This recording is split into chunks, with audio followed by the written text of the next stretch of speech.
Um, as I said earlier, Teresa talked 2 weeks ago about compassion, one of the four Brahma Viharas, heavenly abodes, the other three being equanimity, loving kindness, and sympathetic joy. So I'm going to do a real quick review of compassion, and then we'll do some compassion practice. Um, we'll probably do both a little bit of general compassion practice and then self-compassion practice. Both are pretty important. Um, so the Pali word for compassion is karuna.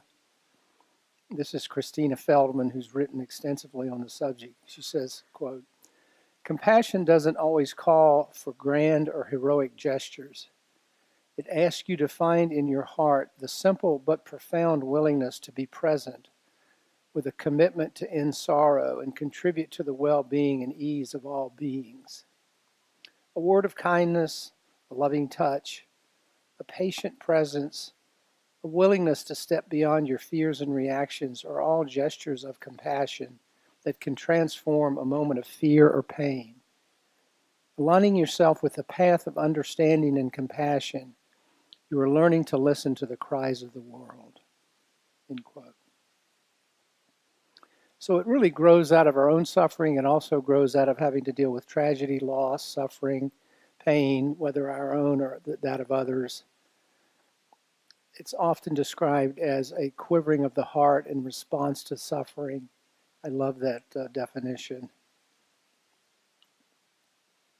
Sharon Salzberg, who was here recently, has also written a great deal. She says, quote, "Finding the right relationship to pain, both ours and that of others, is very complex because pain can be a tremendously powerful teacher and an opening.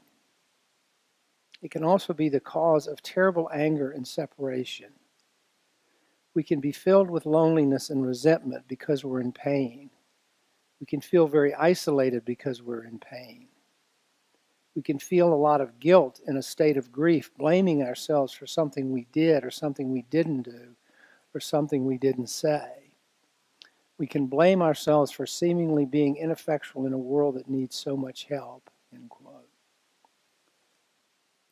So there she's talking about the need for compassion in terms of finding the right relationship, both for ourselves and as we direct it to other folks. And our challenge is really to use compassion to help us move toward connection with others, move toward connection with ourselves if we're dealing with the shame of our pain, the shame of our suffering.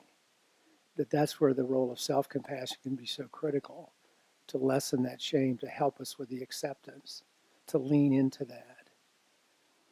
And not isolate in the face of pain and suffering, not isolate from ourselves, not isolate from others. And I would particularly emphasize isolating from ourselves and all the ways we do that when we suffer.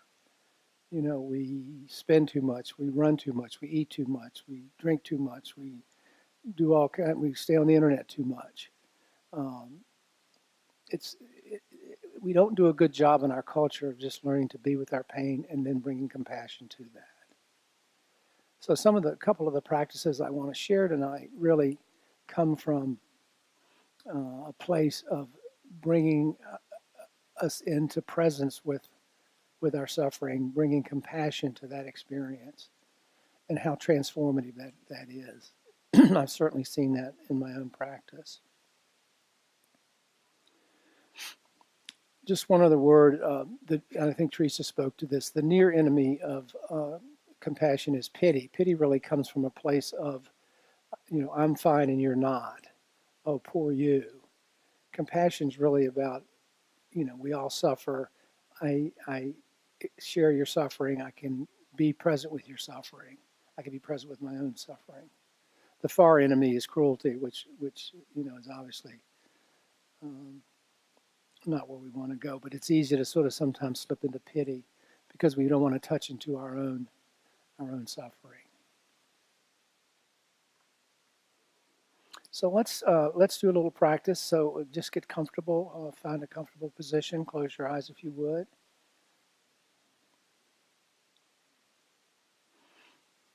And just settle into your breathing. Feel your body. Just feel the life within you.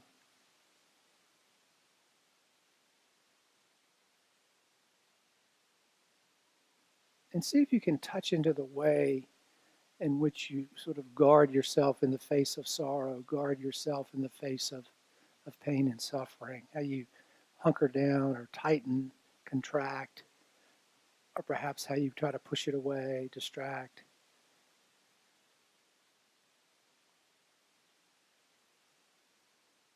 And see if you can release around that. Just let go.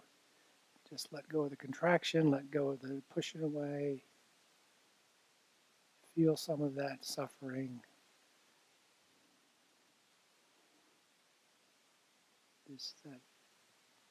That pain which we all experience.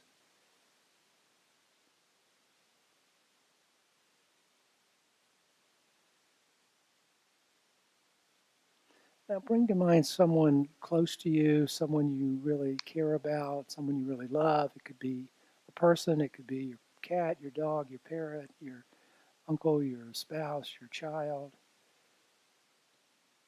And just allow yourself to feel that natural caring, that natural love that you have for them, how you hold them in your heart.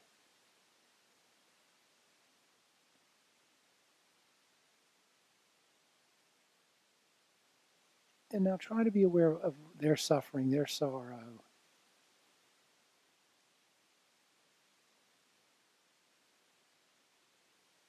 Imagine opening your heart to them, to extend comfort to them, to meet their pain with compassion.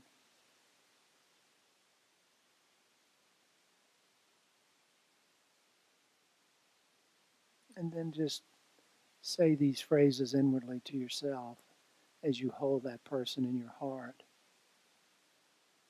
May you be held in compassion.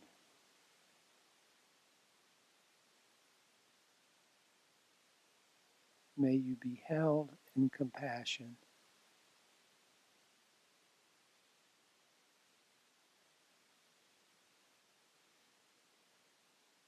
May your pain and sorrow be eased.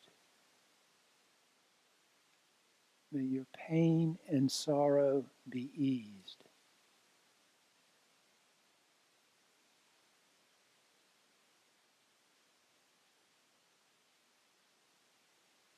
May your heart be at peace. May your heart be at peace.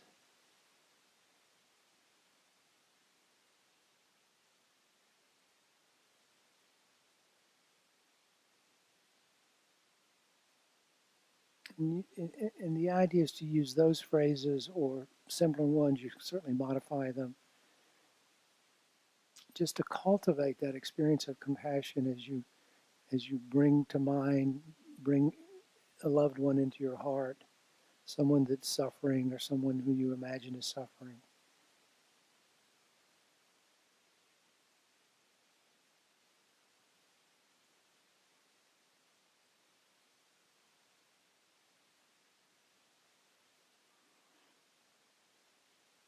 And you can make this part of your daily practice. You can use it whenever you encounter suffering.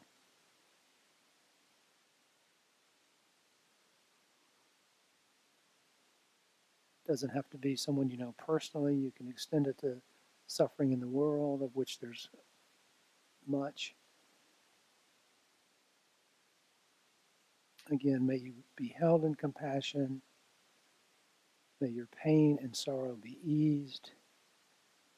May your heart be at peace.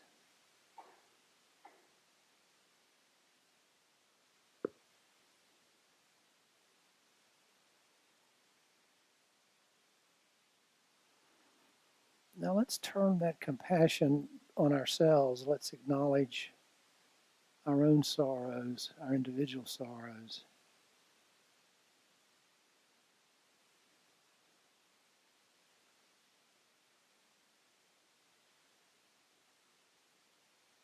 practice self-compassion with the same phrases. May I be held in compassion. May I be held in compassion.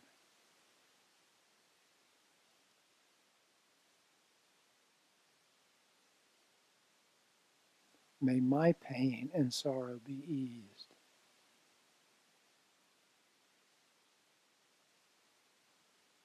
May my pain and sorrow be eased.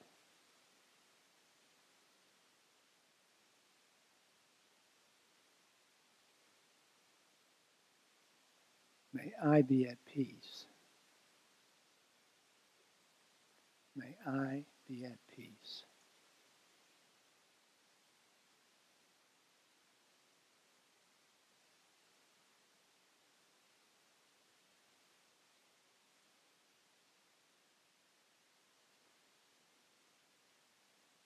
So this practice, we can direct it inwardly to ourselves. We can direct it outwardly,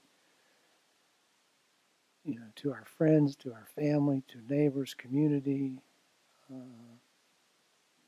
to all sentient beings.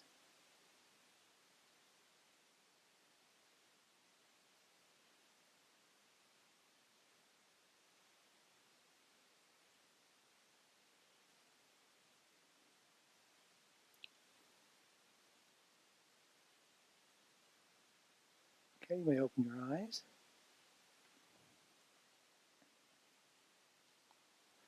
And the beauty of compassion practice, one of the many, I think, is the sense of connection that it fosters between us, because it acknowledges, as I said a little while ago, the commonality of suffering, that it's part of life, it's part of the deal.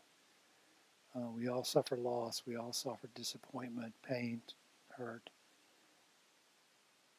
And when I can acknowledge yours, you can acknowledge mine, that's a real moment of connectedness that can be very powerful. I think of the Brahma Viharas, it's really, to my mind, the practice which most fosters that interconnectedness, that sense of being together. This is more from Christina Feldman. She says, quote, "One is to see compassion as the outcome of a path that can be cultivated and developed. You do not in reality cultivate compassion, but you can cultivate through investigation the qualities that incline your heart toward compassion. You can learn to attend to the moments when you close and contract in the face of suffering, anger, fear, or alienation. In those moments, you are asked to question what difference empathy, forgiveness, patience, and tolerance would make. You cultivate your commitment to turn toward your responses of aversion, anger, or intolerance. With mindfulness and investigation, you find in your heart the generosity and understanding that allow you to open rather than close." So there again, she's talking about opening to the experience of it, attending to it, not contracting in the face of those difficult emotions.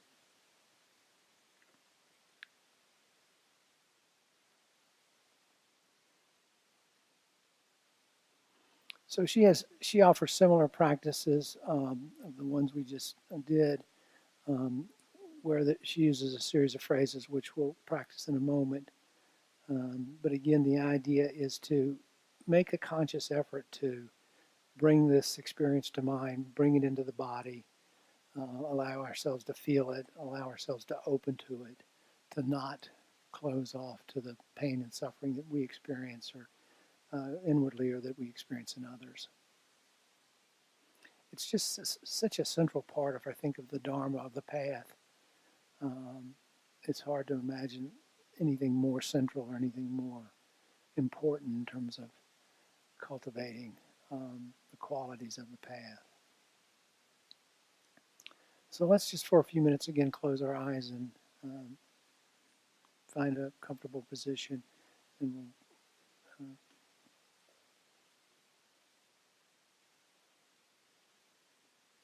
and again, this can be, I'll do it both ways, both inwardly in terms of self-compassion practice and outwardly in terms of others.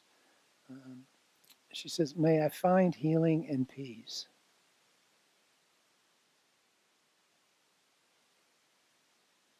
May I find healing and peace.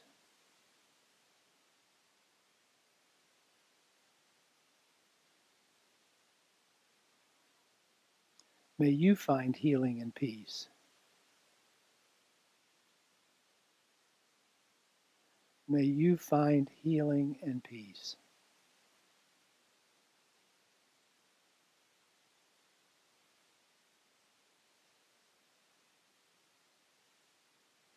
And she suggests that we sense the countless beings in the world, she says, who in this moment have their own measure of anguish, their own longing for peace and healing.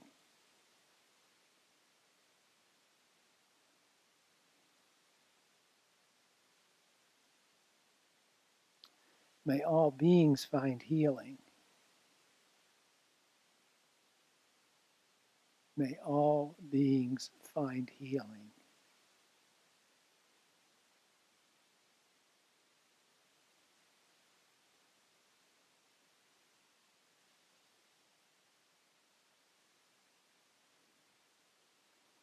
May all beings find peace.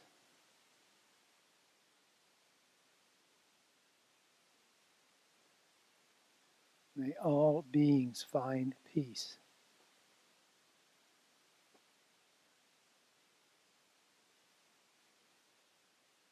May all beings be held in compassion.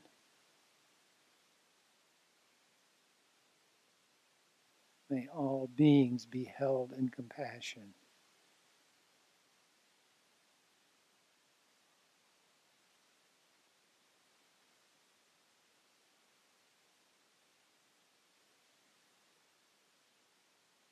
She says, allow yourself to sense the countless beings in the world who are ill or dying, who are grieving, who are lonely and estranged. Embrace in your attention those who are imprisoned and those who imprison, those who are caught in the terrors of war and violence, and those who war and inflict violence. Without reservation, enfold all beings in a heart of compassion. Without reservation, enfold all beings in a heart of compassion.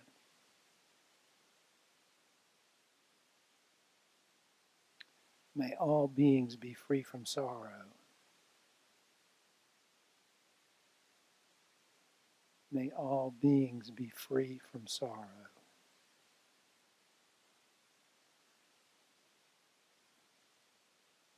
May all beings be free from suffering.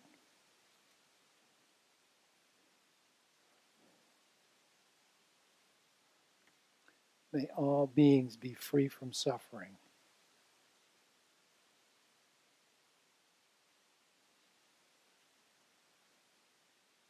May all beings be free. May all beings be free.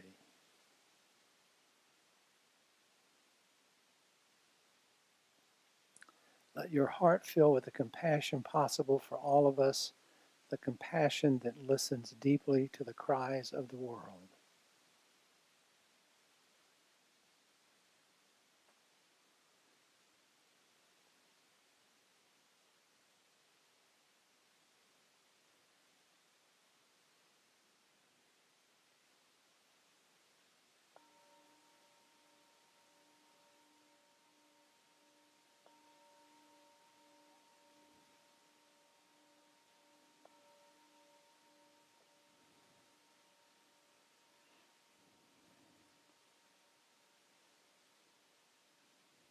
So some compassion practice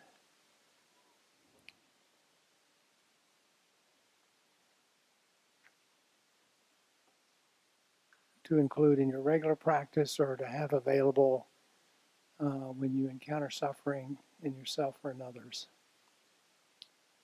We've got a couple minutes. Any comments, questions, thoughts about compassion practice?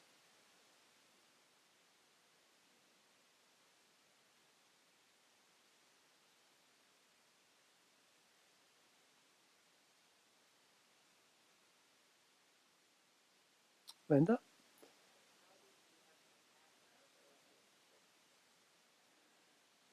Yeah. Yeah, that's the question was, how do we have compassion for those that inflict suffering? It's the same dilemma in terms of bringing loving kindness to those that are our enemies or those that do harm.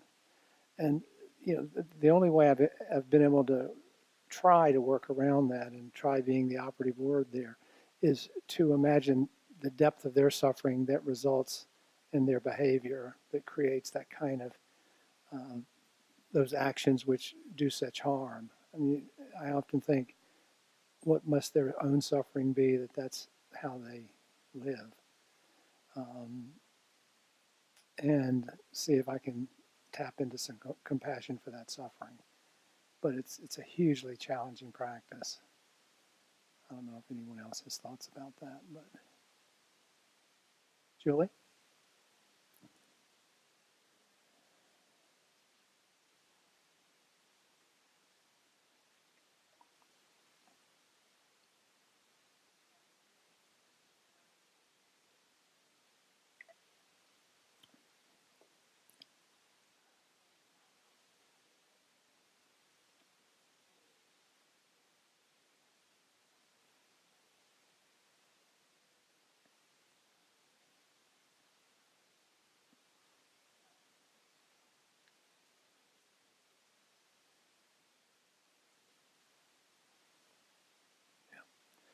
Could everyone hear Julie? She said when she worked at the women's prison that if she was able to see that the person was not the worst thing they did, that was a part of who they were, but that was not the totality. I hope I'm paraphrasing that accurately. The totality of who they were. And so you can try to tap into the parts of them that aren't the worst thing that they've done or that they continue to do. Thank you.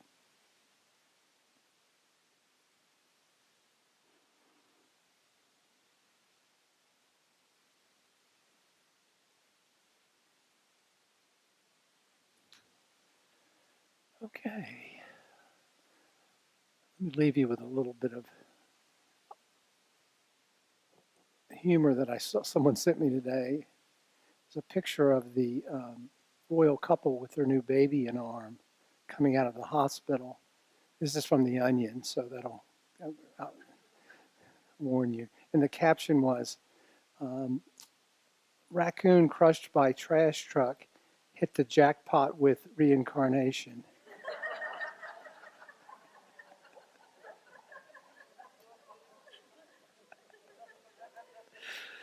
So I'll leave you with that, and thank you